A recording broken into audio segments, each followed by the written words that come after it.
Então, hoje a nossa aula é sobre o controle de micro-organismos, né? A professora já me apresentou para vocês. Eu faço doutorado, sou aluna de doutorado dela, né? E agora vamos começar a falar um pouco do controle microbiano. Então, por que a gente quer fazer o controle microbiano, né? Que nem a professora falou, a gente sabe que os micro-organismos são bonzinhos em algum ponto, só que a gente sabe que nem sempre é assim, né? Então, por que a gente quer controlar esses organismos em algumas ocasiões? Então, para prevenir a transmissão de doenças. A gente sabe que, né, mais do que nunca, a gente sabe agora com essa pandemia, né, que a gente quer prevenir realmente uma transmissão de uma doença e como é que a gente está fazendo essa prevenção? Ficando em casa, limpando a mão com um agente microbiano, né? Então, essa é um grande exemplo de por que a gente quer fazer esse controle microbiano. Além disso, para que a gente faz o controle? Para prevenir a deteriorização de alimentos e outros materiais. Então, assim, a gente sabe que o leite que vem lá da vaquinha, se a gente não fizer nenhum tratamento com ele, o que vai acontecer? Ele vai vir cheio de micro-organismo, e aí ele pode transmitir doença, ou até mesmo estragar o leite, ele não vai durar muito tempo, né, vai criar bactéria, fungo, quando às vezes a gente deixa lá o pão na República, né, lá 3 semanas não come o pão, o que faz? Cria um monte de fungo, né, então assim, se não tivesse algum produto para conservar esse pão, ele ia estragar muito antes, né, ele só fica lá, só estraga lá, porque a gente deixa muito tempo. Mas, assim, até ele ser fabricado, chegar na nossa casa, fica no mercado um tempo, né, antes de ir para a nossa casa, ele ainda está ótimo para a gente comer e tem um prazo de validade. Então, esses agentes, eles fazem esse controle também para não estragar os alimentos com rapidez. E outro que tem mais a ver, né, com a nossa área, é no tratamento de água, né, porque a gente sabe que muitas doenças, elas são de vinculação hídrica, então a gente utiliza o controle microbiano também no tratamento de água, esgoto e efluente, tá? E como é que a gente faz para chegar nesses nossos objetivos, para controlar os micro-organismos? A gente usa agentes físicos e químicos, e eles possuem propriedades de matar a célula microbiana ou impedir a reprodução. Então, em alguns casos, eu preciso matar, exterminar esses organismos, as outras vezes a gente só impede que ele aumente, ou a gente só para um pouco dele, né, o crescimento dele. Então, o controle microbiano quer dizer isso, tá certo? Então, aqui, ó, falando de qual micro-organismo a gente vai falar, a gente vai querer matar. Basicamente, quase todo mundo. Então, são as bactérias, os vírus, os protozoários, os fungos, né? São todos aí que vocês aprenderam durante o decorrer do semestre. E também os prions, que são proteínas infecciosas, tá? Que elas também têm que ser paradas nesse controle microbiano, né? Os prions, não sei se foi falado na disciplina ou não, mas ela é uma proteína que ela causa a doença da vaca louca. Ela dá nos organismos bovinos, nos boizinhos, né? E aí pode ser transferido para o ser humano quando a ingestão da carne. Então, também tem toda lá a questão da vacinação dos boizinhos para impedir essa transmissão dessa doença, tá? Então, a gente precisa entender algumas terminologias, né? Ah, mas eu vou precisar lembrar de tudo isso. Não, quando você vê que você está sendo questionado, você vai precisar usar isso no seu trabalho, você vai lá no livro e recorda. Mas é bom você ter uma noção que que tem diferença, né? Porque às vezes a gente acaba esquecendo, mas conforme a gente vai usando, aí a gente já vai decorando. Principalmente quem for trabalhar em laboratório. Então, é muito importante saber algumas diferenças, né? Então, a mais básica de todas é a diferença entre esterilização e desinfecção. O que é a esterilização? É quando eu estou falando que eu vou destruir todas as formas de vida microbiana. Então, todo mundo ali vai morrer. E a gente chama de processo absoluto, que não existe uma coisa assim, mais esterilizada ou menos esterilizada. Ela é absoluta, ela mata todo mundo, tá? E aí, a desinfecção. O que é a desinfecção? É quando ela vai destruir os organismos patógenos de uma superfície inanimada. Então, são os organismos que causam doenças que estão em cima de alguma coisa, de um objeto, de uma mesa. Então, isso que significa desinfecção, né? Ou os organismos da água, isso é desinfecção.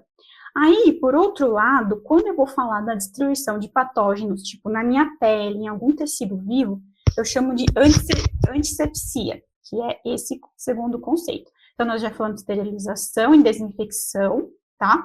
Então, é importante saber que um é absoluto e o outro destrói apenas patógenos. Aí, aqui, eu tô falando de superfície inanimada. Quando eu vou falar de tecido vivo, eu chamo de antisepsia. Para você não esquecer, pensa assim, ó, quando eu vou no banheiro e eu vou utilizar o Listerine, ele é um antisséptico, então é para mim. Então é para tecido vivo, para pessoa, para bichinho, assim, para tecido vivo. E aí quando eu vou usar, por exemplo, um cloro para limpar o chão, eu sei que é para uma superfície inanimada. Então eu falo que é um desinfetante. Entendeu? Então, aí vocês conseguem diferenciar um pouco entre a desinfecção e a antisepsia. Lembra do cloro e do Listerine, tá? Outro conceito que a gente precisa saber, ó, que as pessoas falam por aí, sobre esterilização comercial, que ele é um tratamento de calor suficiente para matar os endosporos de Clostridium botulinum nos alimentos enlatados, porque esse organismo, ele produz a substância botulínica, que ela é letal para os seres humanos, né, então, os alimentos enlatados, eles precisam receber esse tratamento para que não haja crescimento desse organismo, tá? Outro conceito, né, que está aqui para a gente conhecer é a degerminação, que ela é a remoção dos micro-organismos de uma área limitada. Então, quando você vai tomar injeção, e ela pega aquele algodãozinho com alfa e passa na sua pele, isso aí a gente chama de degerminação. Você está só removendo o micro-organismo ali, está retirando ele daquela área, né? Levando ele para outro lugar. E, no caso, o outro conceito é a sanitização. Quando a gente for ter aula de saúde pública, né? Quem um dia for trabalhar na vigilância sanitária, vai escutar muito essa palavra. E o que ela é? É o tratamento destinado a reduzir as contagens microbianas de superfícies e utensílios. Então, assim, né, falando em relação a bares, restaurantes, em relação à limpeza para a saúde pública, tá certo? Então, isso a gente chama de sanitização. E como que a gente vai encontrar também os nomes dos tratamentos aqui embaixo nesse quadro? Quando a gente tiver palavras com sufixo "-cida", o sufixo "-cida", ele significa morte. Então, a gente vai ter biocida, germicida, fungicida. Então, isso significa que quando você tiver isso, o "-cida" no final, vai ser a morte direta dos micro-organismos. Quando você tiver o sufixo estático ou estase, ele é só para diminuir o crescimento, né? Depois, quando ele é removido, o crescimento microbiano ele pode retornar. Então, a gente chama de bacteriostático, bacteriostase, tá? Então, quando esse agente ele é removido do meio, o crescimento microbiano ele pode ser retomado. Então, essas são algumas terminologias básicas, pode ser que tenha alguns outros nomes, tá? Então, assim, devagarinho que vocês vão usando, vai decorando, vai entrando na mente, tá? Mas sempre ter o livrinho para consultar também, não tem problema. O Google. O que é importante agora para a gente saber para o controle microbiano, né? Para a gente aprender sobre a taxa de morte microbiana. Então, que era uma das questões lá que a gente fez no nosso quiz. Quando as populações de micro-organismos elas são tratadas com um agente, eles normalmente morrem em uma taxa constante, logarítmica. Então, aqui, ó, como que a gente vai ver isso? No meu tempo zero, aqui, ó, eu tenho 1 milhão de células vivas, estão vendo? Aí, ele morre em uma taxa constante. Então, ele vai reduzir 90%, tá? Então, no próximo minuto, ó, eu vou ter só 100 mil células vivas. Ó, morreram 900 mil. Então, reduziu 90%. Então, aí é uma taxa constante. Aí, da próxima vez, o que vai acontecer? Vai morrer mais 90%. Aí vai sobrar quanto? 10 mil. Morreu 90 mil, tá vendo? Então, é uma taxa constante. Então, a cada minuto, foi morrendo 90%. Isso vai depender, tá bom? Do seu micro-organismo, vai depender do seu agente, mas ele sempre vai sendo uma taxa constante. Às vezes não é 90%, às vezes pode ser uma taxa menor, de 50%, mas é bom vocês irem sabendo, porque como é seu micro-organismo, né, e como que é a sua população inicial. Sei lá, se eu tivesse aqui, ó, 2 milhões de células, aí diminui aqui 90%, aí vai indo. Então, eu tenho que saber o quanto que eu tenho aqui, ó, da minha população inicial, para eu saber quando que vai acabar a minha carga de micro-organismo, né? Então, quanto maior minha população, maior vai ser o tempo que eu vou ter que usar um agente de desinfecção. Isso vai ser mais, assim, questão de tratamento de água, por exemplo. Você vai estar lá no seu tratamento de água, aí você vai saber quanto que você tem de micro-organismo naquela água, para você calcular o quanto de desinfetante você vai colocar naquela água, né, de quanto de agente você vai precisar utilizar. E é diferente de, no caso, sei lá, eu preciso limpar aqui uma garrafa para eu usar ali. Então, não preciso saber, porque dependendo do que eu escolher de agente, eu vou fazer a esterilização total do meu instrumento, né? Mas no caso de água ou de soluções, é bom você saber, né? Então, depois, quando vocês forem fazer biologia 2 ou microbiologia, não sei, aí vocês vão aprender como faz a quantificação, aí vai ter lá a unidade formadora de colônia, número mais provável, tudo. Vocês vão aprender direitinho fazer esse cálculo. Mas aqui vocês vão aprender essa questão da taxa microbiana, né? Como você faz isso, por que você tem que fazer essa conta? Porque essa taxa, ela é uma queda constante. Então, maior a sua população, maior o seu tempo que você tem que ter com um agente. Aqui, o que a gente pode ter que vai interferir no controle, né, no controle microbiano? O que vai atrapalhar eu a desinfectar ou esterilizar? Então, assim, o número de organismos, como eu falei no slide anterior, então, quanto maior a minha população, eu vou ter que pensar nisso, né, porque se de repente eu não fizer um tratamento correto, eu não vou reduzir o número de organismos, então eu vou deixar o micro-organismo lá e depois ele vai começar a crescer novamente, né. Outro interferente também, influências ambientais. Então, dependendo do meu pH, dependendo da minha temperatura, o meu agente, ele não vai funcionar direito, porque alguns agentes, eles precisam ter determinados pHs e determinadas temperaturas, assim como a presença de matéria orgânica e biofilme, né? Se eu tiver muita matéria orgânica ou biofilme, eles atrapalham o contato do agente com o organismo, então eu não consigo ter a efetividade do meu desinfetante. Outra coisa também que interfere é o tempo de exposição, também tem que pensar nisso, né? Que nem nós vimos no gráfico anterior. Se eu tenho um determinado tanto de bactéria, eu tenho que ter um determinado tempo. Se ele não estiver agindo o tempo necessário, ele não vai funcionar, tá? E também a característica dos micro-organismos. Então, assim, a gente sabe que a gente tem micro-organismos mais resistentes e micro-organismos menos resistentes.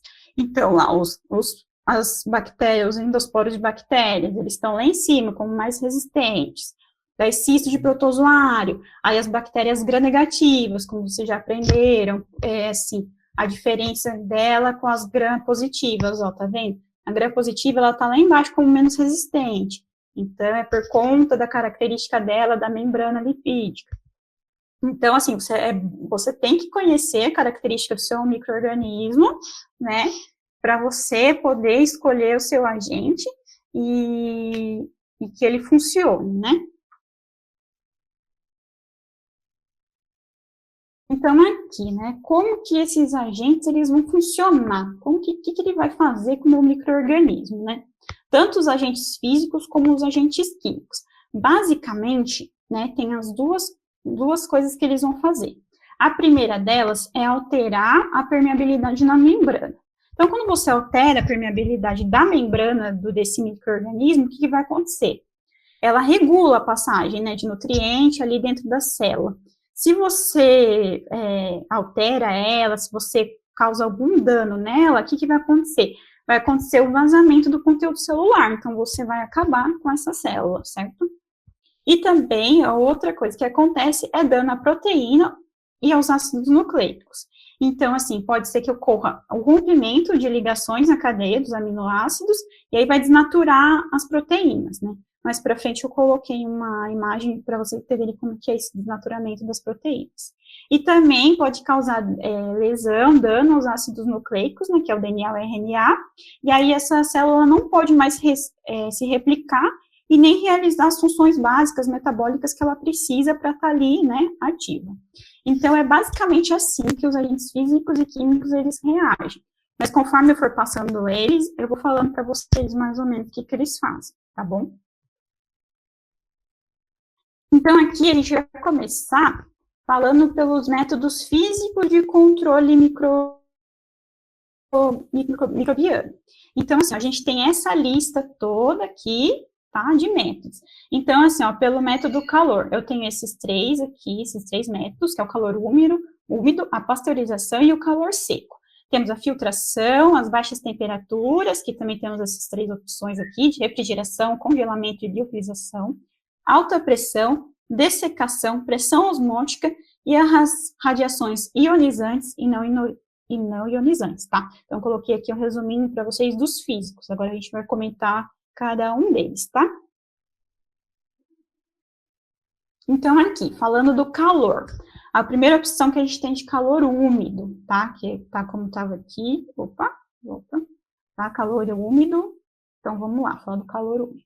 Então, aqui, ó, como que ele faz? Ele mata por desnaturação das proteínas. Então, tá aqui, ó, uma explicaçãozinha como que é essa desnaturação de proteína.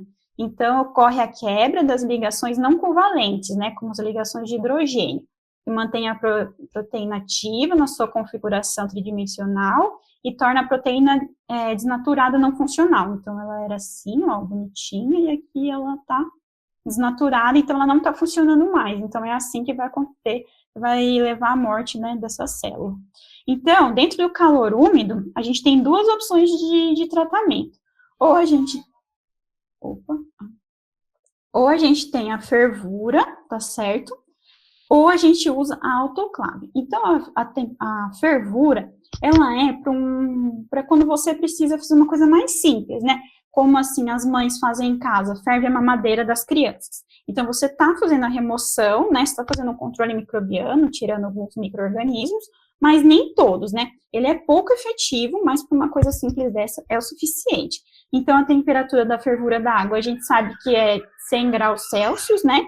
E não sobe mais que isso, porque a pressão que a gente vive é de 1 atm. Então, assim, não adianta você querer deixar lá no fogo 2 horas, porque o que vai acontecer?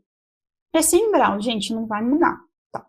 Então, é isso, a fervura é para coisa simples. Já a autoclave, ela é um dos meios mais efetivos, assim, para você fazer a esterilização de um material que você precisa, tá? Então, a gente usa muito autoclave em laboratório. Quando você vai no dentista, todo o material que ele usa na sua boca, ele não fica trocando de material, comprando material novo, né? Porque a gente sabe, é alicate, é tudo de metal. Então, o que ele vai fazer? Ele vai autoclavar esse material, porque ele não pode passar a doença de uma pessoa para outra, né? Porque você sabe, encosta saliva, sangue. Então, para não ter essa transmissão de doença, ele precisa ter uma esterilização do material dele. Então, ele vai usar a autoclave. Então, por que a autoclave ela é tão efetiva, né? Porque ela usa temperaturas mais altas e sob pressão, né? Então, ó, você pode ver aqui, ó, tá vendo essa autoclave aqui? Ela é uma panela de pressão, né? Uma panela de pressão bem grande, né? Assim, metade da minha altura, mais ou menos, não que eu seja muito grande, mas é uma panela de pressão bem grandona, né? Então, você vai colocar todo o seu material lá dentro. Então, aqui como que ela funciona, né? Ela tem uma resistência aqui embaixo. Aí, você vai colocar água deionizada ali. E aí essa água ela vai começar a ferver e o vapor de água vai ficar ali fechadinho ali dentro, né? E aí vai aquecer e o vapor que entrar em contato com a superfície vai fazer a esterilização, porque é uma temperatura muito alta, né? 121 graus e a pressão é maior que 1 atm. Então, geralmente, e esse método ele é rápido, porque você consegue fazer a esterilização no autoclave em 15 minutos, tá? É diferente dos outros que eu vou mostrar para vocês, que demora 2 horas, mais ou menos. Então, a gente usa muito em laboratório de microbiologia. Quem for um dia trabalhar no LAEG, trabalhar no teste de genes, vai usar muito autoclave, que trabalha com determinadas linhagens de bactéria. Então, você não pode ter bactéria do ar, então você tem que esterilizar tudo, trabalhar dentro de capela. Então, é isso, tá? A autoclave é para laboratório ou para medicina e tudo mais. E a esterilização, e ela é muito efetiva. Então, esse foi o calor úmido, tá? Agora a gente continua falando de calor, mas agora a gente vai falar da pasteurização. A pasteurização, ela também mata por desnaturação das proteínas, tá? E a gente tem 2 tipos, a HTST e a UHT, né? Que a primeira, ela é uma alta temperatura num tempo pequeno, então são 72 graus por 15 segundos, tá? E a outra, ela é 140 graus por menos de 4 segundos. Então, assim, são temperaturas altas e um tempo bem rápido. E para que a gente usa isso? Para leite, para vinho, para cerveja, para fazer aquilo que eu falei para vocês no começo da aula, para conservar o produto, né, matar as bactérias que estão ali e não estragar o sabor, não estragar a consistência do produto. Então, é um choque, né? Então, você dá ali aquela coisa, dá para ver aqui como é que é o esquema, né? Então, você aumenta a temperatura rapidamente para matar o seu organismo e você não destrói as características do seu produto, né? Então, essa é a pasteurização.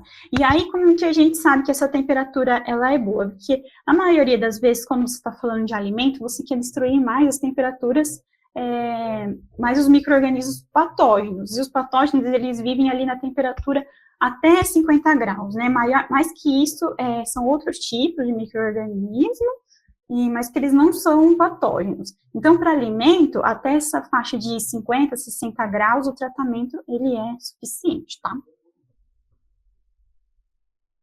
Agora, ainda falando de calor, agora a gente vai falar do calor seco. Como que ele mata? Através da queima, até se tornar cinza, e por oxidação. Então, aqui, ó, no primeiro caso, a gente tem a incineração, que são esses grandes aqui, ó, para empresas grandes, são esses grandes equipamentos aqui. E para que a gente usa? Quando você vai no hospital, você vê que eles estão jogando sempre as seringas, tudo que é contaminado naqueles lixinhos especiais. Aquilo tudo está contaminado, tem sangue de um monte de gente ali, tem um monte de coisa, doença, né, os micro-organismos patógenos estão ali. Então, o que você tem que fazer? Mandar esses materiais para incineração. Então, ele vai acontecer a queima total, tá? Aí, outro tratamento aqui que a gente tem, com a calor seco, é a chama direta, tá? Então, sei lá, você tá no laboratório, que é o que mais utiliza a chama direta, ou, né, em outro caso, que você coloca fogo em alguma coisa, mas basicamente é isso. Mas a gente chama de chama direta. No laboratório, para que a gente usa?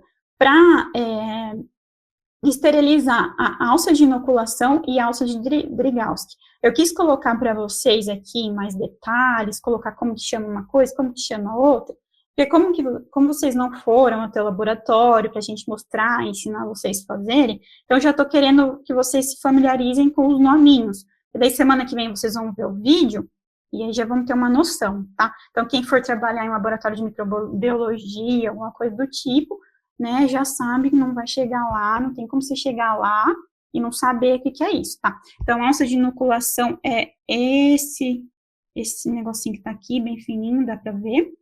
Ele é de metal, então você tem que passar ele ali, né, a gente chama de flambar no fogo, na chama, para depois, aí você esfriar, para depois você pegar ali sua cultura de de micro-organismo e passar na placa, no agar que você quer, ou essa alça de inoculação, essa alça de Idrigalski aqui, que é para você fazer o esfregaço, assim, da solução no seu agar, tá?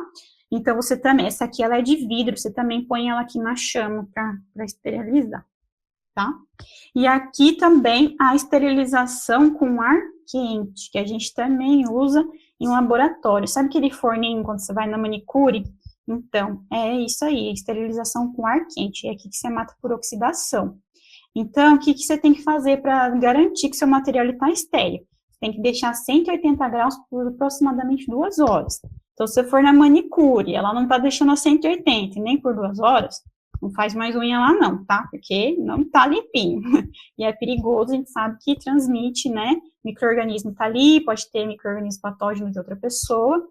Então, a gente tem que fazer direitinho. A gente usa também em laboratório muito isso, para usar todos os materiais em laboratório de microbiologia, quando a gente não quer contaminação, tá? Então, é assim. Então, esse é a esterilização com ar quente. Então, é nas estufas que fazem isso aí. Pronto. Agora a gente vai lá nas altas temperaturas para as baixas temperaturas. Lembrando que a gente ainda continua nos métodos físicos de controle, tá? Então, aqui, ó, baixas temperaturas, o que elas vão fazer? A redução das reações químicas e possíveis alterações nas proteínas, tá? É assim que ela vai agir nos micro-organismos. Então, a gente tem 3 jeitos de fazer. Refrigerando, por isso que a gente usa geladeira, né? Porque a gente coloca lá, assim, leite na geladeira, carne, tudo a gente põe na geladeira. É tudo para reduzir as reações. Assim, se eu deixar lá aquele feijão 5 semanas lá, vai juntar bolor? Não vai. Mas se eu não tivesse colocado na geladeira, em quantos dias vocês acham que ele ia aparecer bolor lá? Menos dias, né? Então, por isso que a gente põe na geladeira, porque, na verdade, ela reduz, né, a reação do micro-organismo, então ele fica ali, quietinho, por um tempo, né, porque a gente sabe que uma hora vai aparecer ali o fungo, o bolor lá no seu feijãozinho, mas ele retarda. Então, a gente fala, tá vendo, ó, eu até coloquei aqui para vocês verem, lembra daquele sufixo que a gente viu lá no começo, lá nas terminologias? Bacteriostático, que é o fim, ó, é estático, ou seja, para você parar, mas quando você voltar numa temperatura normal, o micro-organismo ele volta a crescer, tá? Então, tem também o congelamento, por isso que quando a gente quer que a comida dure demais, a gente põe no freezer, e também não só na nossa casa, mas assim, no laboratório, que precisa de meio de cultura, tudo mais, a gente põe ou no refrigerador ou no congelador, dependendo do que a gente precisa, tá? Então, é o que está escrito ali, para conservar alimentos, drogas e culturas, tá? Além disso, tem a liofilização, né? E como que é essa liofilização? Ela é a desidratação, então ela vai remover, né, a água, e vai congelar sob o vácuo. Então, ela remove a água, congela e deixa no vácuo, tá? Então, é isso. Agora, a gente vai falar sobre a filtração. Como que é essa filtração, né? Então, a gente vai fazer a remoção dos micro-organismos através da passagem. Então, se você tiver líquido ou gás, né, que você precisa, né, tirar os micro-organismos, você vai passar por uma membrana filtrante. Ela é de celulose ou de polímero, vai depender, tá? E aí são poros pequenos, a gente tem poros nessa membrana, a gente tem membranas de 0,22 a 0,45 micrômetros, tá certo? Então, assim, para que a gente usa filtração, no caso, né? Então, a gente vai utilizar para quando a gente tem material que é sensível ao calor. Por exemplo, às vezes tem algum meio de cultura, ou alguma solução de enzima, alguma vacina, que eu não posso autoclavar, porque senão eu vou fazer com que ela perca as características dela, alguma coisa do tipo, só que eu preciso deixar ela sem os micro-organismos. Aí, o que eu faço? Vou filtrar, tá certo? Então, aqui, ó, a gente pode utilizar esse sistema aqui de filtração a vácuo. Então, essa filtração, ela é sempre assim, tá? Ela é sobre pressão de alguma coisa. Então, aqui no caso, a gente usa uma bomba a vácuo e filtra para volumes maiores, né, de gás não, aí sólidos, né, então, volumes maiores de líquido, né, você usa esse sistema, ou também você tem esses filtros aqui para seringa, né, que daí você faz a pressão ali e passa o líquido por esse filtrinho aqui também, tá? A gente usa bastante no laboratório quando a solução é pouca. E outra coisa também, no caso de gás, onde que é muito usado esses filtros, que é o que a gente chama de EPA, né, que são os filtros de partículas de ar de alta eficiência. Então, eles são usados em salas de queimados, nos hospitais, porque a gente sabe que a pessoa que ela está com o corpo queimado, ela vai estar com a pele muito exposta, né, então você não pode ter micro-organismos no ar. Então, nessas salas, eles colocam esses filtros. E também nas capelas de manipulação, as capelas que a gente usa no laboratório para trabalhar, né? Depois eu vou mostrar uma foto para vocês. Você está ali trabalhando com o seu meio, você colocou o seu meio de cultura lá no autoclave, está tudo limpinho, seu becker, tal, aí você não pode abrir ele no ar, porque senão você vai contaminar isso tudo de novo, né? Então, você trabalha dentro das capelas de manipulação. Então, ela tem um vidro, você fecha, trabalha tudo ali com a mão ali dentro, né? E aí, essa capela tem esse filtro também para garantir que ali aquele ar ele esteja livre de micro-organismos. Então, a filtração também é um método físico para você controlar. Outros métodos físicos. Os tratamentos de alta pressão, então ele desnatura também as proteínas, então para que isso é utilizado? Em suco de frutas, né, eles passam por esses tratamentos, e para manter o sabor e coloração, e também não tirar os valores nutricionais, tá? A dessecação, que é quando você faz remoção de água, então ela vai interromper o metabolismo do organismo, né, então você vai tirar a água. Depois, quando você voltar a colocar água, provavelmente esse organismo ele vai se ativar de novo, tá? E também é utilizado na conservação de alimentos e também por pressão osmótica. Então, dependendo do que for o que você quer, né, remover, os organismos, você coloca eles em altas concentrações de sal e açúcares. E aí, o que vai acontecer? Ele vai sofrer plasmólise, que é a perda de água das células, tá? Então, também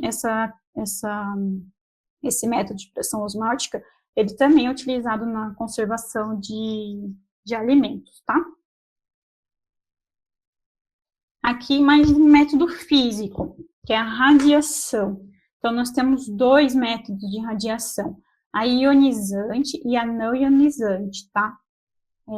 Então, assim, como que vai acontecer? Os organismos, eles têm que estar expostos diretamente aos raios, né? Então, vai ter um bombardeamento desses raios no organismo. Aí, o que vai acontecer? As radiações ionizantes, elas vão destruir o DNA, né? Ela vai bombardear ali, seu micro-organismo, né? A célula, e vai destruir o DNA. Aí, quem são essas radiações ionizantes? São os raios gama e os raios X, né? Eles têm um comprimento de onda mais curto, e aí, com isso, eles transportam mais energia. Tá? E eles têm alto poder de penetração. Então, para que eles são utilizados? Em produtos farmacêuticos e materiais que eles não podem ir na autoclave ou não podem ir na estufa, certo? Tipo, seringa, luva, catéter, tudo que não pode esquentar, aí você pode usar a radiação, tá? Você vai ligar a luz lá, vai deixar por um tempo, né? E aí ele vai livrar o seu produto dos micro-organismos, né? E também essa radiação ionizante, ela tem utilizado também na proteção contra o bioterrorismo. Por quê? Porque ela, como a gente falou, ela tem alto poder de penetração, então ela é utilizada em carta. Então, se existe alguma suspeita de algum ataque biológico, aí você pode fazer a esterilização com a radiação ionizante, tá? Aí também tem a radiação não ionizante, tá? Que daí o que ela causa? Ela causa uma lesão ao DNA, ela não destrói, mas ela lesa ele, tá? E são os raios ultravioletas, tá? Então, as lâmpadas de UV, elas são utilizadas em salas de hospitais, né? Então, você acende a luz e deixa lá, porque daí ela vai em contato com toda a superfície da sala, né? E em laboratórios também, nas capelas de fluxo. Ó, tá vendo a capela que eu falei para vocês, que ela é fechadinha? Para você ter certeza de que ela está limpa, a maioria delas vem com uma luz UV aqui. Aí, quando você fechar a tampa, a luz UV, ela vai acender, tá? Então, as luzes, elas podem causar danos aos humanos, tá certo? Então, tipo assim, essa luz aqui, ela nunca vai acender quando a tampa estiver aberta, que daí tem a chance de alguém estar com a mão lá dentro, tá? Porque ela causa câncer de pele e tudo mais, tá? Então, essas luzes, elas só podem ser utilizadas quando não tem ninguém. E também os raios ultravioletas podem ser utilizados na desinfecção de água, tá? Aí mais pra frente a gente vai ver isso também, tá certo? Amanda, posso contar rapidinho, só para interromper um minuto, que eu me lembrei agora de uma historinha. A luz ultravioleta, ela é um típico composto mutagênico, né? E só que isso a gente não sabia, e não faz muito tempo que a gente não sabia. Então, vou contar uma coisa para vocês que me aconteceu quando eu era da idade de vocês, não da Amanda, mas da idade de vocês, a Amanda já tá velhinha, a idade de vocês aí, no segundo ano da faculdade, né, eu fui trabalhar num laboratório, que era apaixonada pelos fungos, acho que já contei para vocês, e aí o que aconteceu? A gente estava tentando, eu já contei essa história para vocês, que eu estava tentando fazer, então, descobrir compostos que eram capazes de fazer melhoramento genético e produzir melhor as enzimas que eu queria. Então, a gente queria causar mutações nos nossos organismos. E aí, o que a gente fazia? A gente colocava o micro-organismo em contato com a luz ultravioleta, porque a gente sabia que causaria uma alteração no DNA, tá? E aí, como que eu fazia isso? Eu pegava com a minha mão, pegava um Erlenmeyer, contendo uma placa de Petri, na verdade, contendo os meus fungos, abria a placa de Petri e ficava segurando com a minha mão, sacudindo a placa de Petri. Então, a luz ultravioleta, que a Amanda fala que eu tenho que fechar, é verdade isso, Amanda, eu juro por Deus. A luz ultravioleta ficava incidindo nos meus fungos e, de fato, causava um monte de mutações. Eu descobri vários fungos mutantes assim. E a minha mãozinha lá. Na mão né? também. E na mão também. Mas naquela época, a gente não sabia que estava isso naquela época. A gente estou falando, entrei na faculdade em 76, né? Eu sou de 76, né? É isso, sou de 76. Então, 1976, né? E aí o que acontecia? A gente não sabia que essas mutações estavam relacionadas ao processo de carcinogênese. Nos anos 70 que começou essa relação de mutação e processo carcinogênico, tá? Então, sempre eu olho para minha mão, e normalmente a direita, porque eu era com a direita, e fico sempre de olho para ver se não tem um câncerzinho causado por essa minha exposição. Mas é só uma brincadeira aqui no meio da nossa conversa para contar para vocês como é interessante, como eu sei que eu sou velhinha, mas não tão assim, né? Ainda sou da mesma, né? Tô vivendo no mesmo tempo que vocês. E olha que informação que hoje é mais do que sabida por todos nós, que a luz UV causa né, pode causar câncer, inclusive a gente vai na praia, se enche de protetor solar justamente para se proteger da luz UV que vem do sol. Então, só para vocês verem como a evolução da ciência vai acontecendo, tá bom? Desculpa interromper, mas não resisti, porque eu lembrei disso como se fosse ótimo. Hoje. Então, tá bom. Vamos ver. Quando a gente trabalha em laboratório, a gente tá assim, né? Tá exposto aos riscos que tem, porque, como a professora falou, nem sempre a gente sabe tudo, as descobertas elas vão vindo, né? Então, até ela chegar, né, que antigamente que não tinha pipetador, né? A gente pipeta tudo com pera, o pipetador automático, antigamente era você chupando, né? Então, graças a Deus, as coisas vão evoluindo, mas estão aí, né? Ai. Então, vamos lá. Aí, agora, a gente chegou nos métodos químicos. Então, agora vamos separar aqui as coisas. Falamos dos físicos, agora nós vamos começar os métodos químicos de controle microbiano, tá certo? Então, aqui, ó, tem mais duas terminologias aqui que eu falei para vocês no começo lá, do cloro e do Listerine. Então, é isso, ó, os agentes químicos são usados em tecidos vivos, aí a gente chama de antisséptico, e em objetos inanimados, a gente chama de desinfetante, tá? Então, assim, ó, poucos desses agentes químicos, eles atingem a esterilidade, como eu mostrei para vocês, a autoclave, como eu mostrei a estufa, que quando você faz aquele procedimento direitinho, você removeu todo mundo, você esterilizou, como a gente viu aquela terminologia, né? A maioria dos agentes, ele vai só desinfetar, que é tirar os patógenos, tá? Mas alguns ainda chegam à esterilidade, a gente vai ver as características na próxima tabela, tá? Então, aqui fala que a concentração de um agente químico, ele afeta a sua ação, como a gente falou lá no começo, né? Assim como a natureza do material e do tecido. Então, eu tenho que conhecer tudo isso para eu saber. Então, assim, eu não posso jogar, dependendo do que eu for utilizar, né? Sei lá, um agente corrosivo num plástico, por exemplo, né? Então, você tem que saber a natureza do seu material, tá? E aí você tem que garantir que o agente vai entrar em contato com o micróbio, com o seu micro-organismo. Então, aqui, ó, a gente fala que você tem que esfregar, lavar e deixar agir. Sabe aquela coisa quando você tá lavando a louça, sua mãe fala, não adianta pôr muito sabão, tem que esfregar. Tipo, isso aí. Não são todos, tá? Mas a gente tem que sempre colocar em mente que a gente tem que colocar em contato, tá? Então, sendo gás, sendo líquido, sendo detergente, então ele tem que estar em contato para ele poder agir, né, para ele poder fazer o mecanismo dele de ação no seu micro-organismo, tá? Então, aqui são os critérios para a gente escolher o agente químico que a gente quer.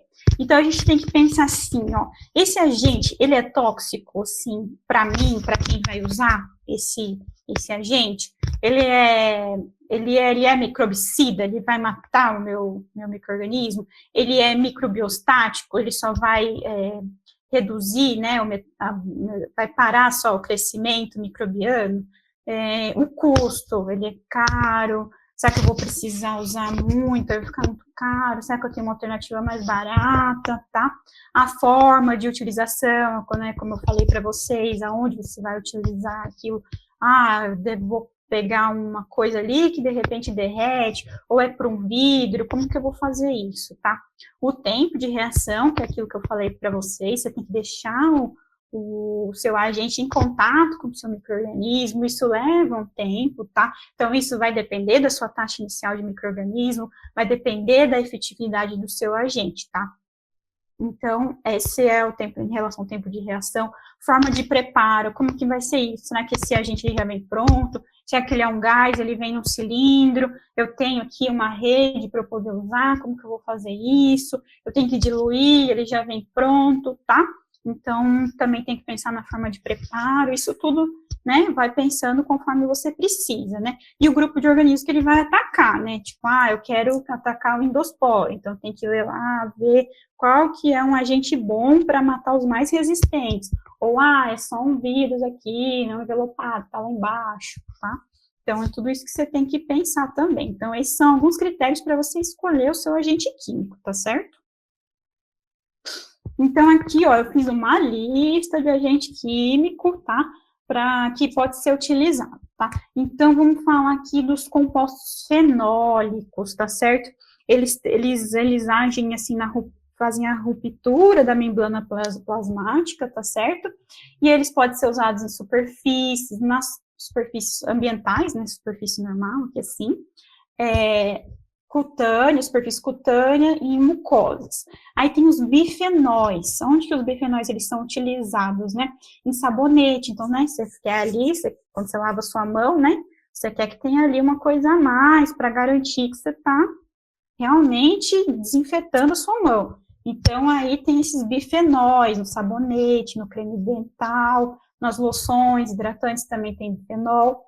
E um bifenol bastante conhecido é o triclosan, tá? Ele está na pasta de dente e ele é tóxico para os organismos aquáticos, tá? Então, tem esse probleminha aí, né? Então, a gente acerta de um lado às vezes, mas nem sempre do outro, né? Então, aqui para o próximo, né? As biguanidas, né, que é a clorexidina. Ela também age na ruptura da membrana plasmática, né? Então, para que a gente usa? Para desinfecção da pele, de mucosas, e ele é atóxico, né? Outro próximo, os halogênios, os mais usados. Iodo e cloro. Iodo, ele é antisséptico, tá certo? E o cloro, depois a gente vai falar mais dele, ele é utilizado para desinfetar água, né? Os álcoois, limpeza da pele de instrumentos, né? Ele também age pela desnaturação das proteínas, tá certo? Depois eu vou dar um pouquinho mais de detalhe, né? Porque o álcool tá muito na moda, né? Todo dia a gente escuta falar de álcool. Todo comercial da TV só fala de álcool, né? Então, depois eu fiz um slide para isso. Também, outro agente químico, metais pesados e seus compostos, prata, mercúrio, cobre, zinco, eles são usados como germicida. Antigamente, se eu não me engano, acho que o mertiolate, ele tinha mercúrio. Hoje em dia não tem mais, tal, né? Porque as coisas evoluem, né? Mas antigamente, acho que era isso, né, professora? Acho que tinha mercúrio no mertiolate. Exatamente. E parece que tem um colírio que pinga quando a gente nasce, que é com prata, professora, para... É que aí os metais, logicamente, eles vão ter uma toxicidade associada, né?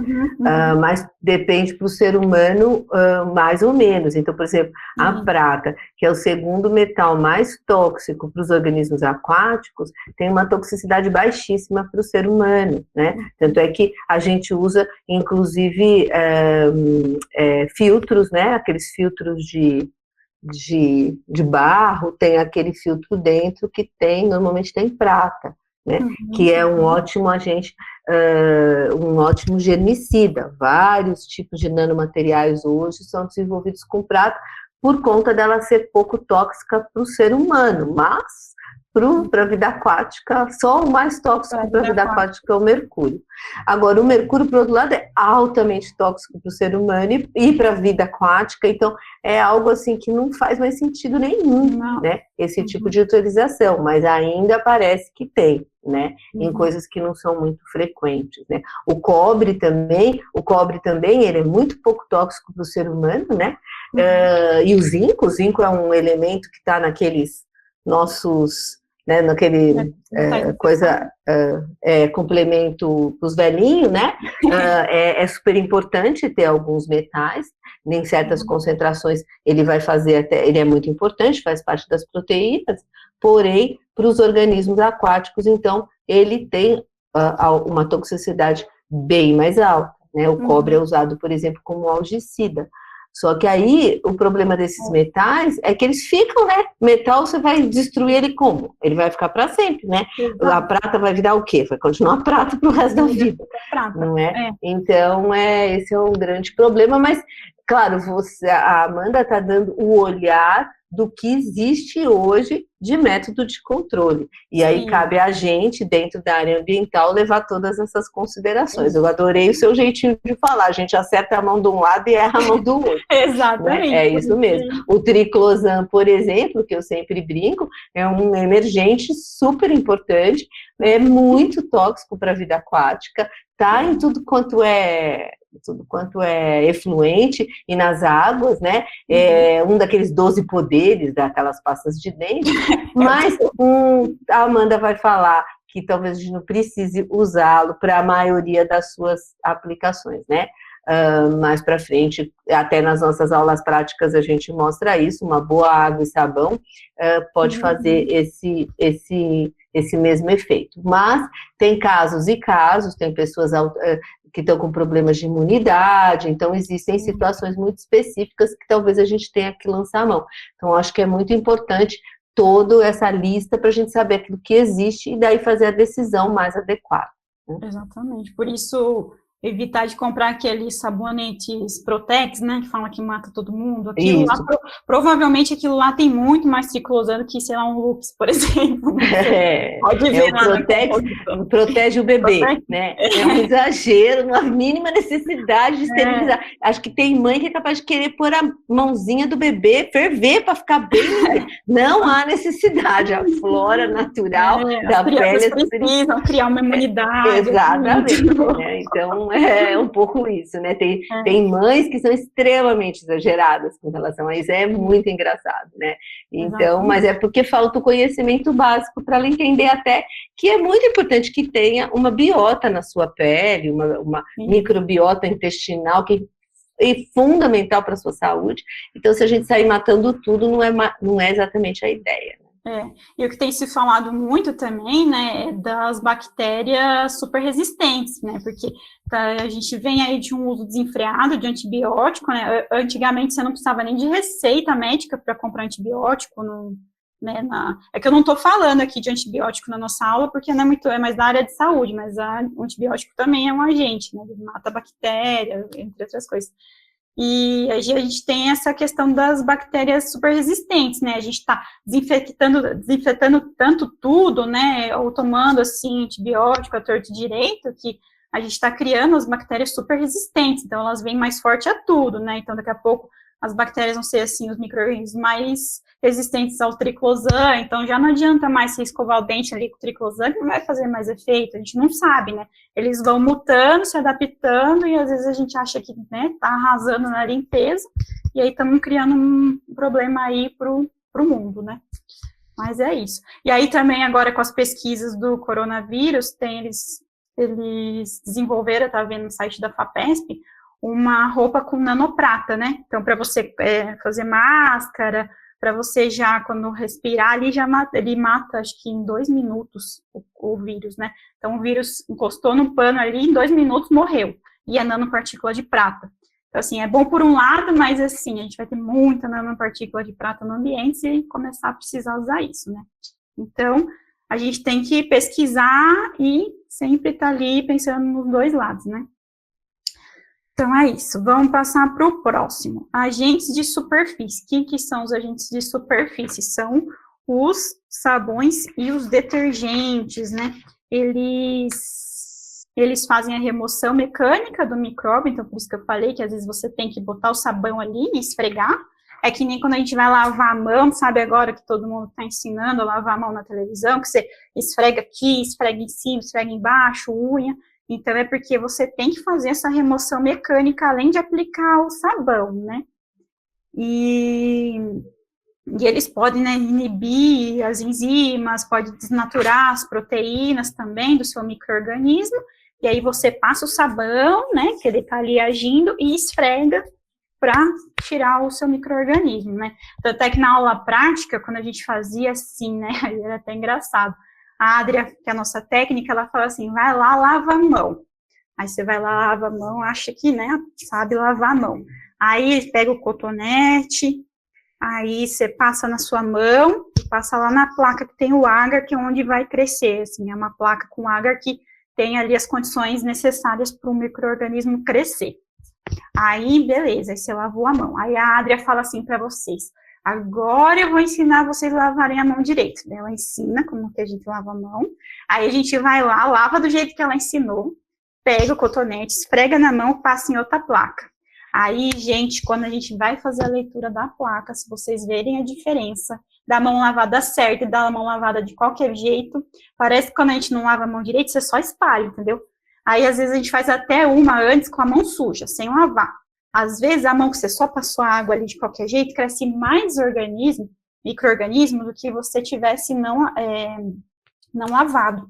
E a placa que a gente fez, que a gente lavou a mão direitinho, tá lá, quase não cresce colônia na nossa placa. Então, é interessante essa aula que a gente faz, né, que a gente fala assim, olha que beleza, você tem que chegar na faculdade para aprender a lavar a mão direito, né, porque tem coisa que só acredita vendo. Então, você vai lá no banheiro, ó, só passou a mão aqui, não adianta de nada, viu, gente? Agora eles aprenderam, tem que lavar igual tá passando na televisão, para fazer direitinho, para funcionar, tá? Porque isso é científico, tá? Ó, tá? Fala aqui, ó, bonitinho. Ai, meu Deus, pulou. Agora, também, a gente tem os ácidos orgânicos. Os ácidos, o mais conhecido é o ácido sórbico, né? Os ácidos orgânicos, eles também fazem inibição, né? E ele afeta principalmente o bolor. E ele está relacionado à acidez. Então, ele inibe, né, o metabolismo de fungo e ele é utilizado como conservante de alimento. Então, lembra que eu falei lá no começo que às vezes o pH ele vai interferir na reação do seu agente? Ó, nesse caso, a gente vê que o ácido sórbico, ele é mais efetivo em pH baixo. Então, você tem que ver como que você vai utilizar isso, porque ele é mais efetivo em pH baixo. Aí a gente tem os aldeídos. O aldeído, ele é um agente químico. Lembra que eu falei que a maioria dos agentes químicos, eles só desinfetam, eles não esterilizam. Mas os aldeídos, eles conseguem chegar à esterilidade, tá? Eles são muito efetivos. Então, por isso que eles são utilizados para desinfetar equipamento médico, tá?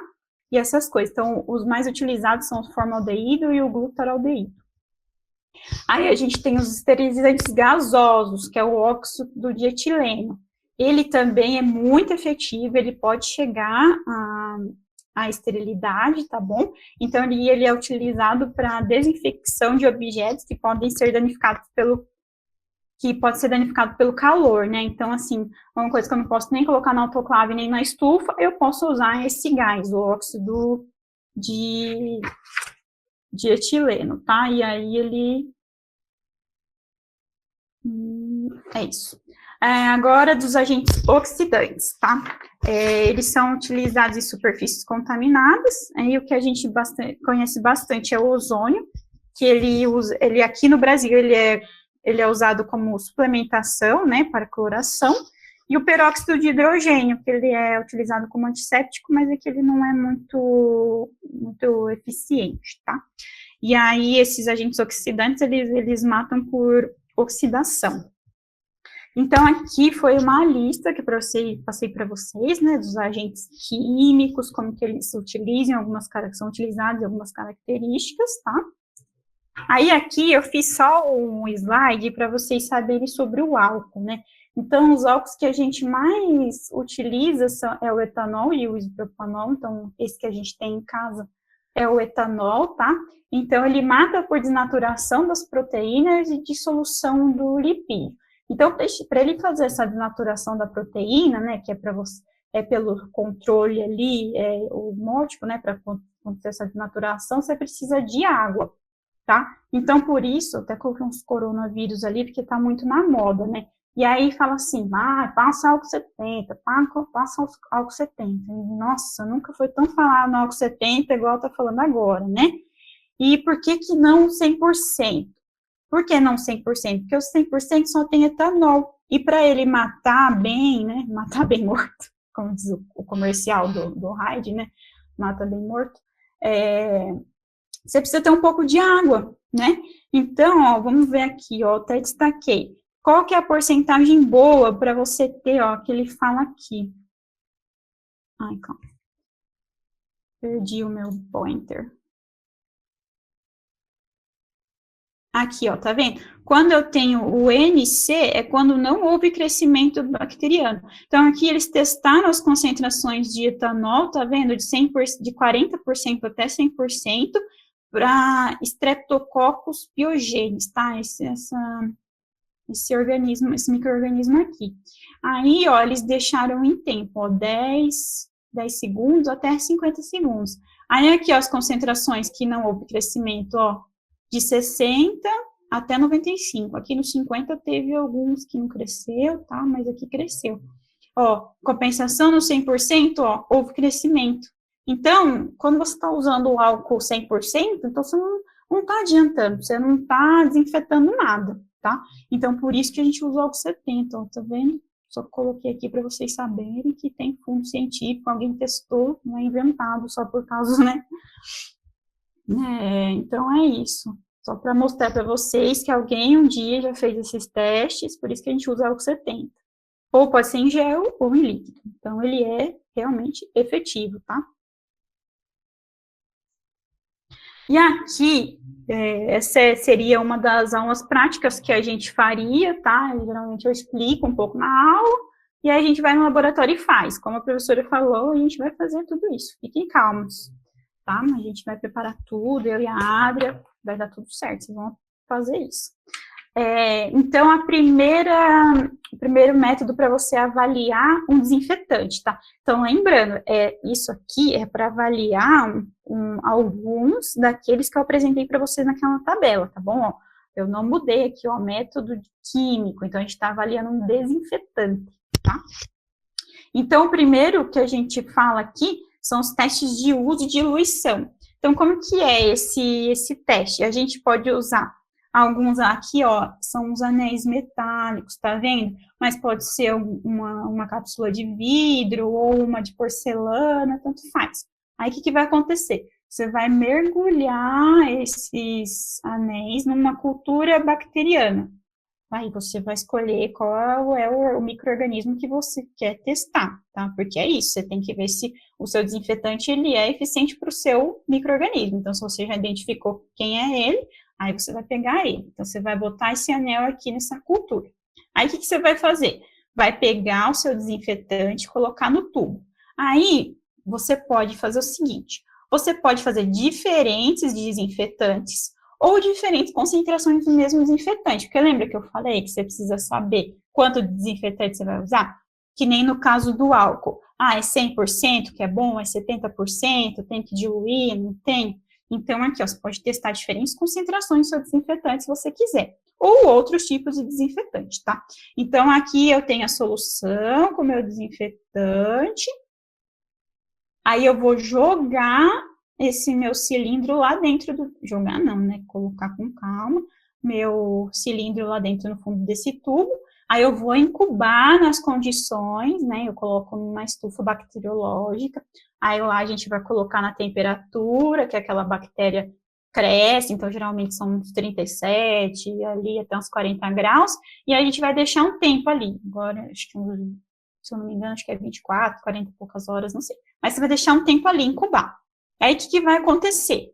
Depois, ó, você vai pegar, vai passar o seu cilindro, aí você vai passar o seu cilindro, desculpa, gente, eu pulei um tubo aqui, mas espera aí. Você põe o seu cilindro no tubo com desinfetante, aí depois você transfere, tá, o seu cilindro para o tubo que tem o meio de cultura, tá bom? Agora, o meio de cultura, isso aqui é o meio de cultura. Então, primeiro você passa o cilindro no seu desinfetante, depois você põe no tubo com o seu meio de cultura, e aí depois você incuba do jeito que eu falei, na estufa, tudo bonitinho. Aí depois você vai ver se vai crescer ou não bactéria. Então, dependendo, ó, tá vendo? Tem uns aqui que tá mais escuro, mais claro. Então, assim, ó, vamos supor que aqui era o álcool que eu tava testando. Então, assim, ó, no 100%, provavelmente é esse tubo aqui, ó, que tá mais escuro, que cresceu mais bactéria. Ou aqui, ó, sei lá, álcool 70, cresceu menos, tá? Então, é mais ou menos isso. Então, eu vou recapitular, porque eu me confundi aqui no meio. Então, você vai pegar, colocar a bactéria no seu anel, aí você vai passar ele no seu desinfetante. Aí você vai pegar esse anel de novo, colocar no tubo que tem um meio que é bom para a bactéria crescer. Se você matou ela no seu desinfetante aqui, você não vai ter muito bactéria crescendo, ou nada, ou um pouco. Ou você vai ter muita bactéria, então significa que quando você colocou aqui, não matou micro-organismo nenhum, tá bom? Então é assim que a gente faz. Geralmente a gente faz essa aula prática, e a gente vai fazer depois, tá bom? Aí aqui eu coloquei uma explicação, depois vocês dão uma olhada.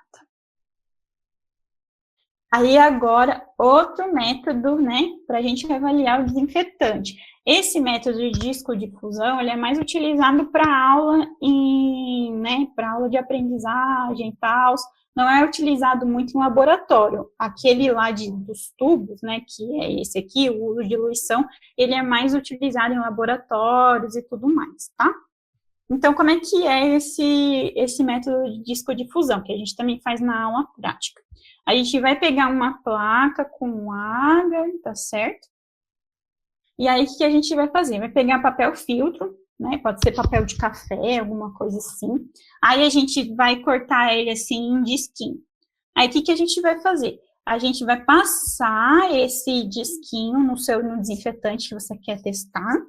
Você vai lá, embebeda ele assim, e aí depois você coloca na placa, né? Então, aqui você faz a marcação de qualquer qual, e aí você vai colocar lá na placa e vai colocar para incubar, na temperatura e no tempo que a bactéria precisa para crescer. Daí você vai ver se o seu desinfetante ele é efetivo ou não, observando a zona de inibição. Então, ó, tá vendo aqui? Aqui, tudo onde está essa parte aqui, ó, branquinha, é colônia, tá vendo? De micro-organismo, tudo isso aqui. Então, ó, aqui não cresceu ninguém, tá vendo? Aqui é essa aqui, ó, Staphylococcus aureus. É uma bactéria gram-positiva. Aí, ó, tá vendo? Aqui no hexaclorofeno também não cresceu. No quat, ó, cresceu, mas não chegou tão perto, mas, ó, o cloro, ele é mais, ó, efetivo, porque a zona de inibição dele é maior. Aí, aqui, ó, veja lá, já para Escherichia coli, ó, o hexaclorofeno não é efetivo para ela, mas para Staphylococcus é, tá vendo? Ó, aqui esse, o fenilfenol, ele é também, para o quat ele é menos, ó, porque a zona de inibição foi menor. Aí aqui, ó, para pseudomona, quase nem o cloro é efetivo para ela, tá vendo? Os outros não formou zona de inibição nenhuma, tá vendo? E aqui formou um pouquinho, tá? Então, é assim que a gente avalia. Então, você pode testar aqui a mesma coisa do outro, diferentes concentrações, né, do seu desinfetante. Então, aqui ele é um disquinho para cada tipo, né? Mas você poderia colocar, sei lá, cloro 100%, cloro 10%, e ir marcando, tá? Então, essa é uma das aulas práticas que a gente faz também, né? E isso é para avaliar um desinfetante, então é pelo tamanho dessa zona de inibição, né? Então, quanto mais afastada a bactéria está do seu disco, mais efetivo é o seu desinfetante, tá certo? Agora a gente vai falar um pouco da desinfecção de águas, né? Que tem, assim, agora a gente já passou toda aquela parte, assim, mais teórica, né? Assim, do ponto de vista também de trabalho laboratorial, que tem a ver também, né, com o tratamento de água, que nem a gente falou, que você tem que saber sobre a bactéria, o micro-organismo que você quer matar, para você saber a quantidade, o agente e tudo mais. Então, aqueles são os conceitos básicos para você chegar aqui e saber melhor, tá certo? Então, para que a gente faz a desinfecção de água, né? Então, ultimamente, né, desde os últimos anos que tem feito a desinfecção das águas, né, tem se visto, né, que ela melhorou a qualidade de vida das pessoas e diminuiu a mortalidade infantil por doenças entéricas, que são doenças entéricas, doenças que vêm do trato intestinal, tá certo? Então, com a desinfecção das águas, tem diminuído isso, né? Então, isso é muito importante, né? É aí o saneamento básico trazendo qualidade de vida para as pessoas, né? Por isso que a gente fala tanto que todo mundo precisa de saneamento básico, tá certo? Aqui, falando um pouco disso, que vocês vão ver com mais cuidado nas próximas disciplinas que vocês vão fazer, mas eu vou falar para vocês rapidamente. Como que a gente faz o controle microbiológico da qualidade das águas? Tem como a gente pegar e ficar vendo todas essas, quando você está lá fazendo um grande tratamento de água, todo dia você tratando água, não tem como você ficar vendo todas essas bactérias aqui, que é difícil e tal. Aí, que eles fizeram? Colocaram um grupo de bactéria para representar isso. Então, o que a gente faz? A análise das bactérias do grupo de coliformes, os totais e os fecais, tá? Vocês vão aprender a fazer como que faz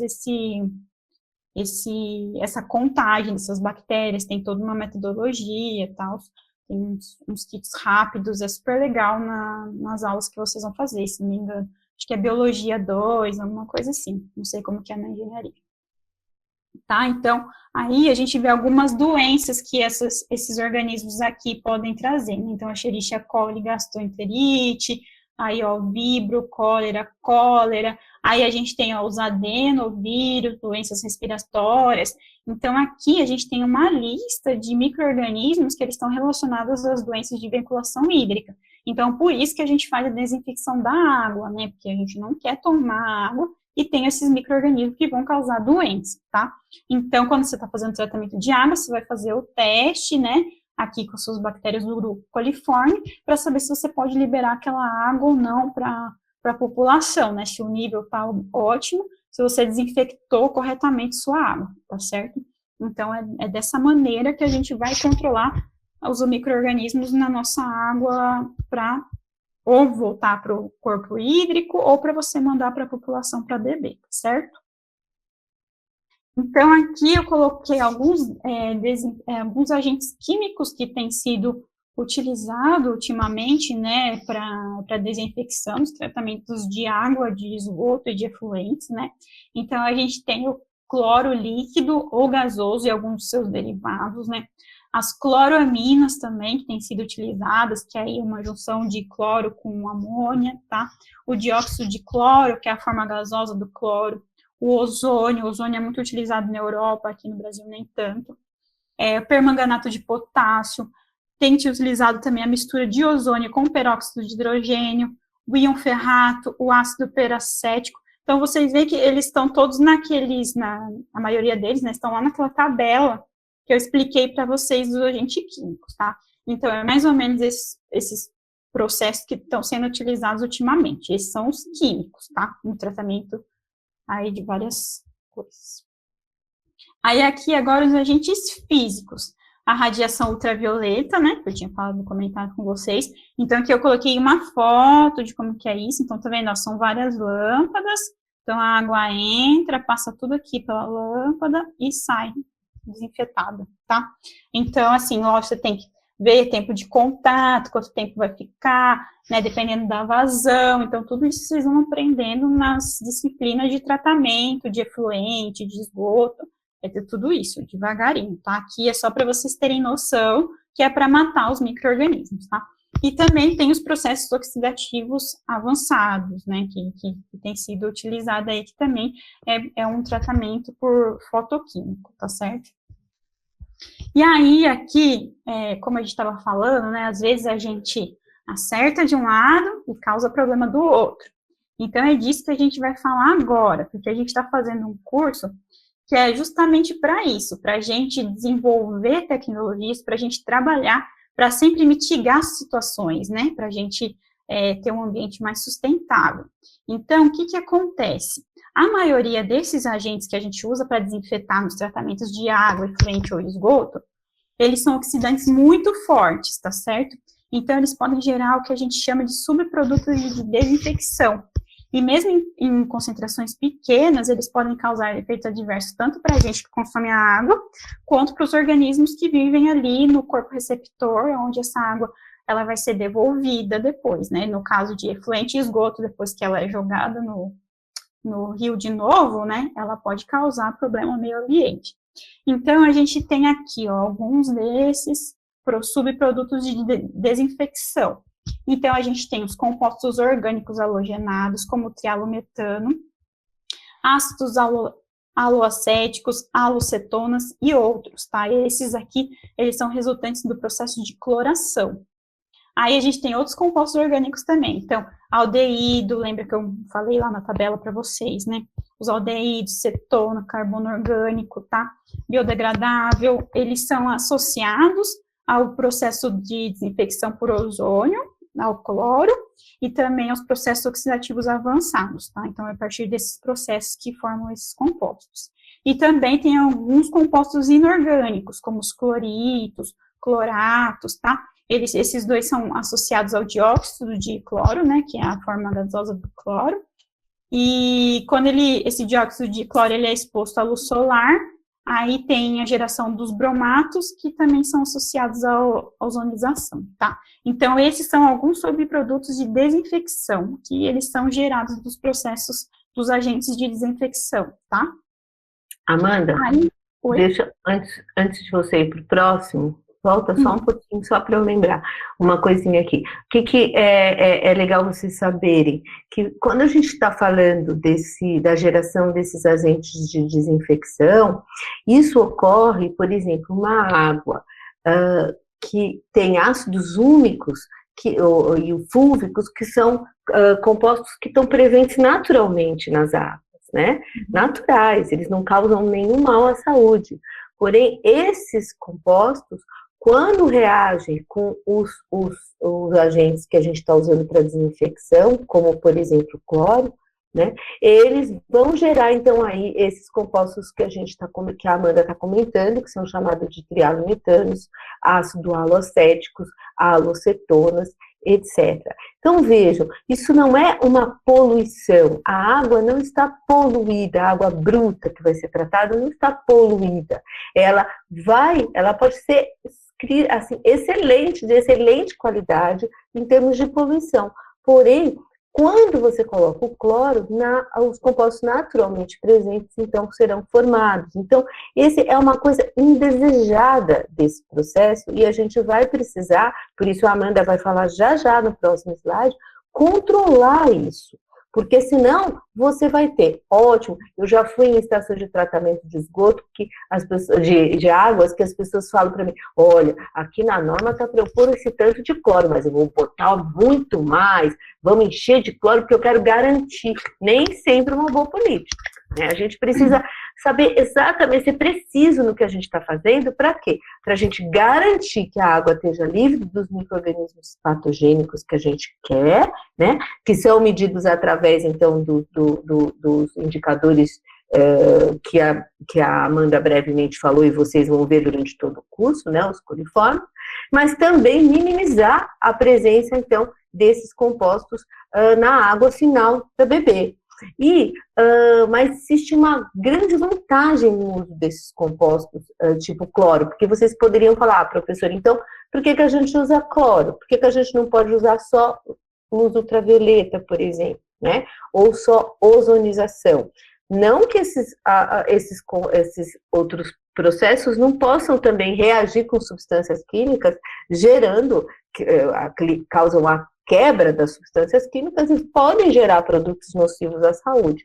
O problema é que eles não ficam residualmente. O cloro, por isso quando todo mundo aqui no Brasil adora o cloro, porque nós temos cidades enormes, redes muito longas de abastecimento e pode haver contaminação de micro-organismos durante a passagem da água pela rede de abastecimento. Então, por isso que eles gostam que tem esse cloro ativo na água. Acho que vocês, já alguma vez na casa de vocês, abriu o cavalete, a água do cavalete, e a água sai muito com cheiro de cloro. Por quê? Porque essa é a ideia, que o cloro ativo fica até a ponta da rede, não é? Então, durante todo esse tempo, tanto da cloração na estação quanto na rede de distribuição, vai dando tempo para esse cloro matar os organismos, mas também reagir com as substâncias químicas que tem lá, gerando produtos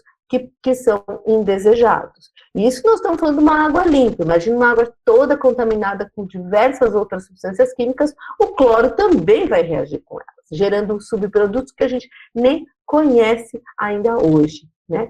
Então, essa era a ideia que eu queria passar para vocês. E também a presença de bromo e iodo, naturalmente presente na água, também pode complicar a nossa situação durante esse processo todo, gerando, então, alguns trialometanos, porque pode ser tanto de cloro, quanto de iodo, quanto de cloro, iodo e bromo, né? E você, então, pode ter a formação de diversos tipos de produto, inclusive o próprio cloro, que é um halogenado. Quando você compra, ele pode vir contaminado com bromo e iodo. Isso é péssimo, porque os compostos, os produtos produtos secundários de desinfecção, os com bromo e com iodo, principalmente os com bromo, são ainda mais tóxicos. Tá bom? Então, era essa só uma pequena introdução. Vocês com certeza vão ver muito mais isso, né,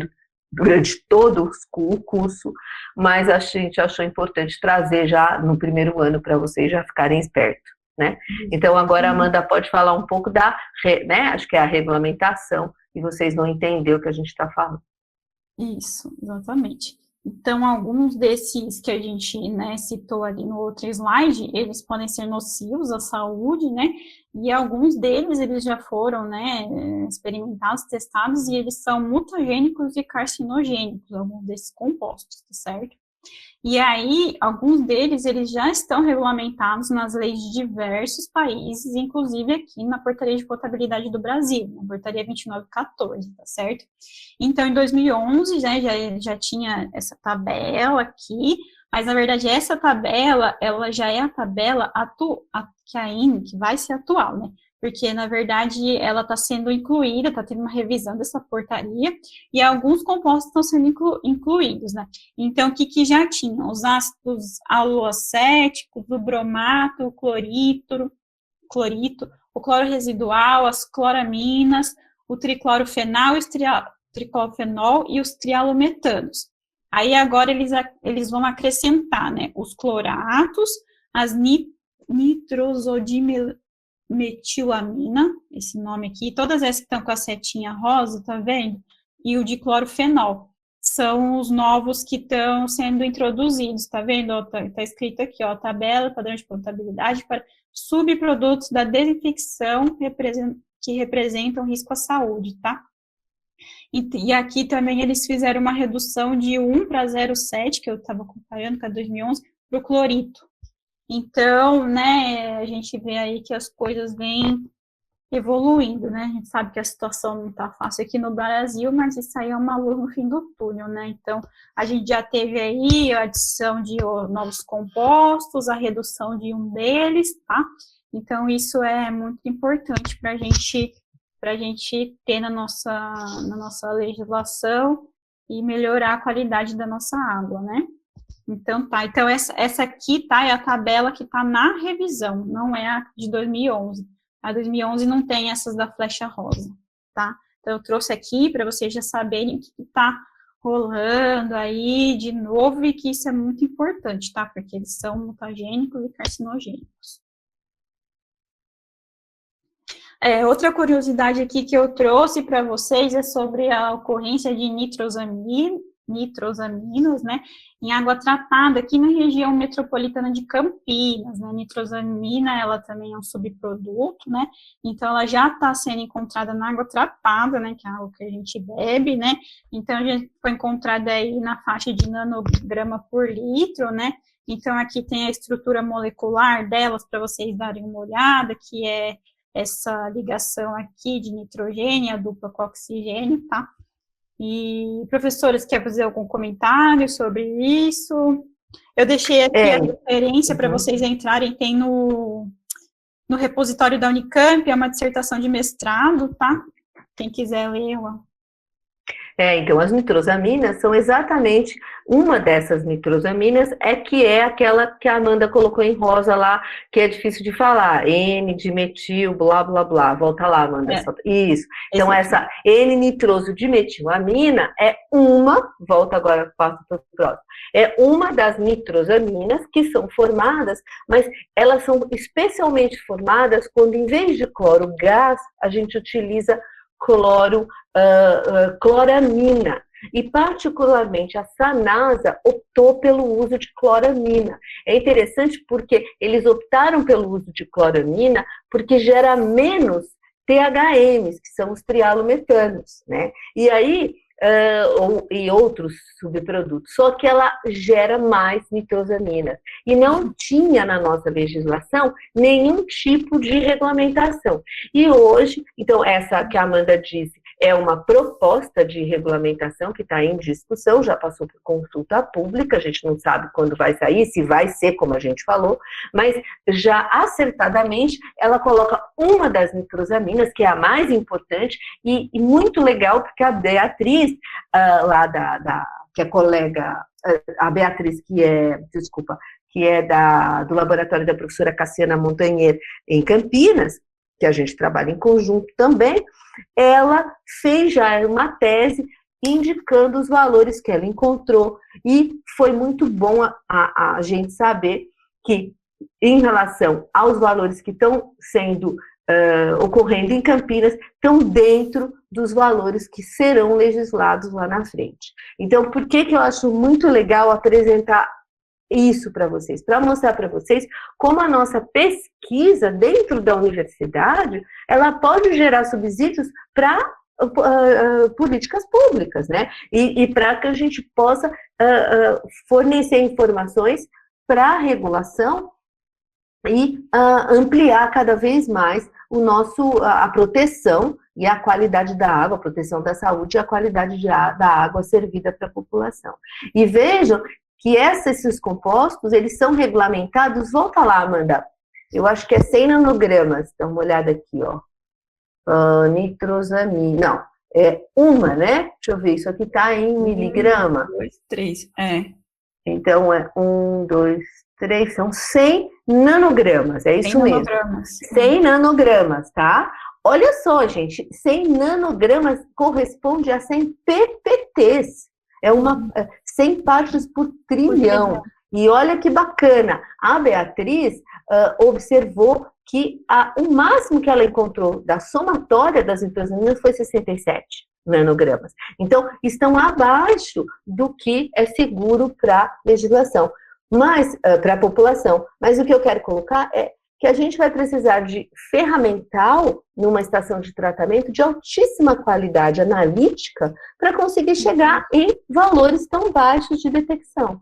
Isso não é uma análise trivial. Então, isso já vai indicando para vocês a necessidade de vocês estarem super espertos durante todo o curso, aprender tudo que vocês puderem, porque vocês vão acabar aplicando tudo que vocês aprenderam numa simples função, né, de engenheiro trabalhando numa estação de tratamento de água, tá bom?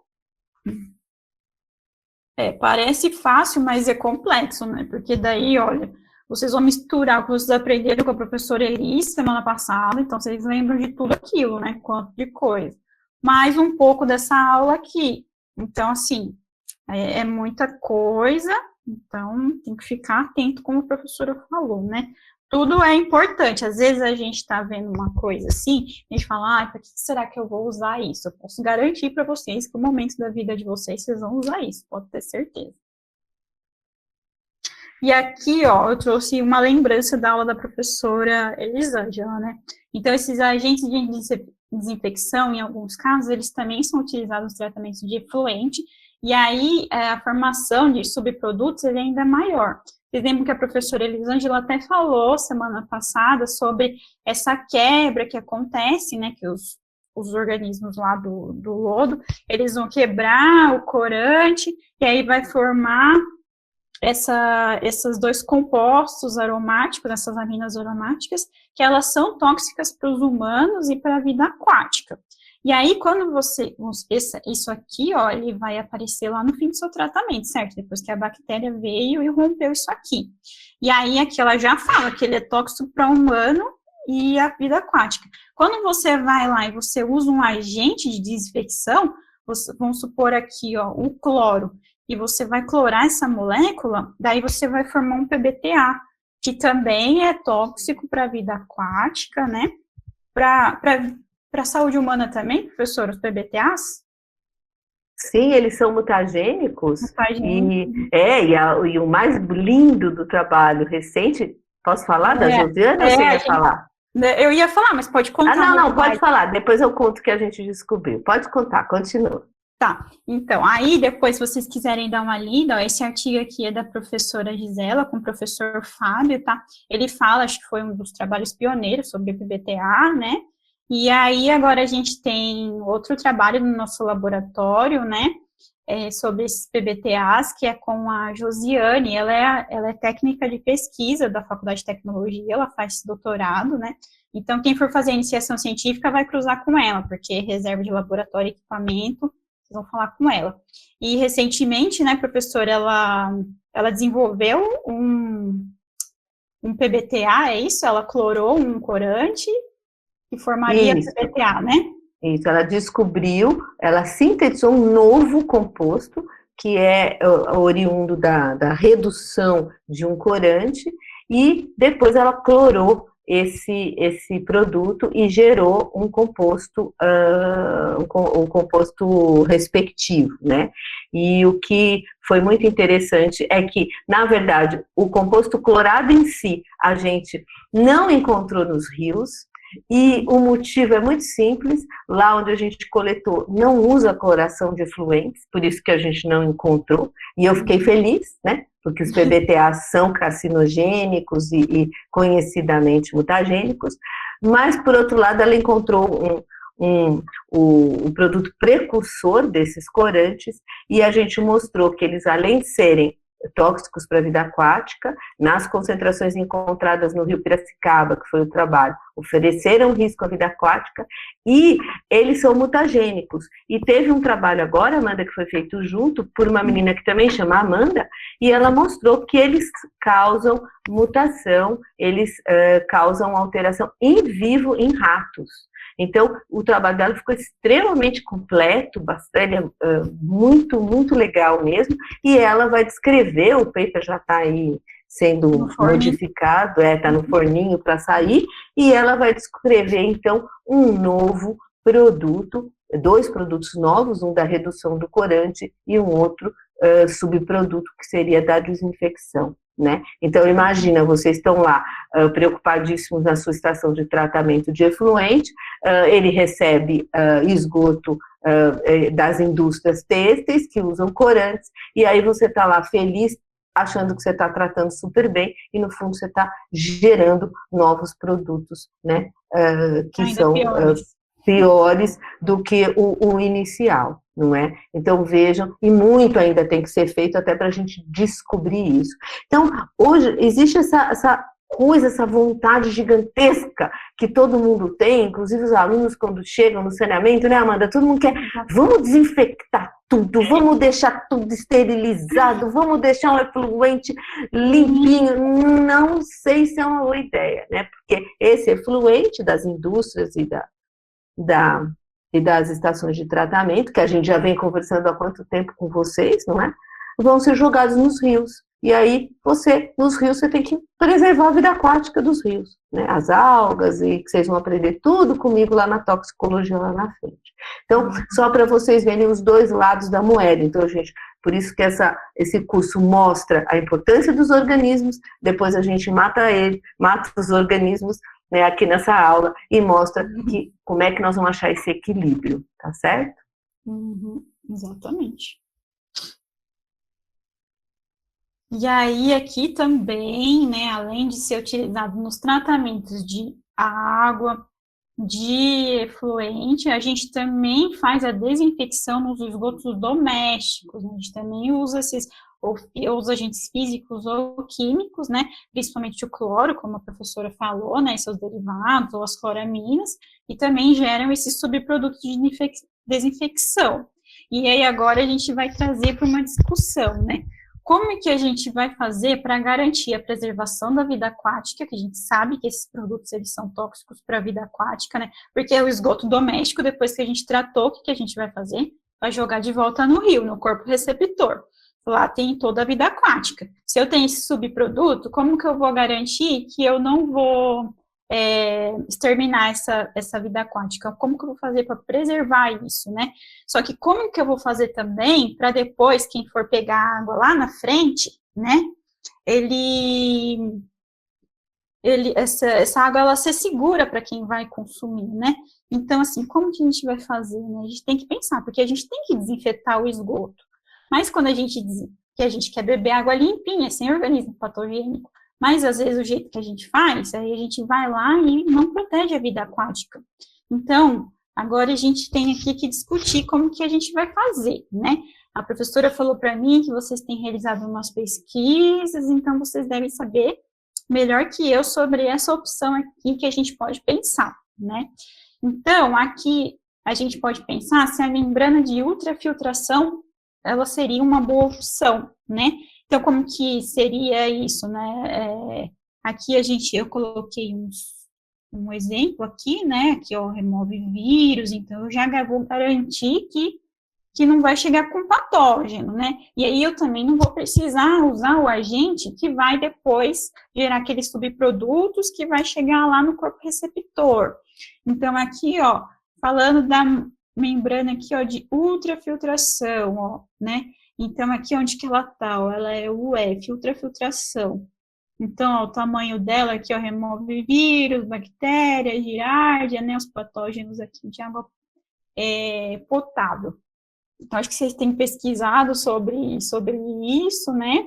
E aí, por isso que é aquela última questão, né? O que vocês acham, né? Tem algum outro jeito? A gente pode fazer uma mistura de técnicas, a gente vai desenvolver uma nova técnica, né? Então, acho que é para isso que a gente está na universidade, né? Para formar profissionais que vão para o mercado de trabalho, tem a possibilidade de desenvolver isso numa indústria, ou vai para a vida acadêmica e vai estudar isso também, né? Então, a gente traz essa importância aí da pesquisa, né? Do meio científico para o nosso dia a dia, né?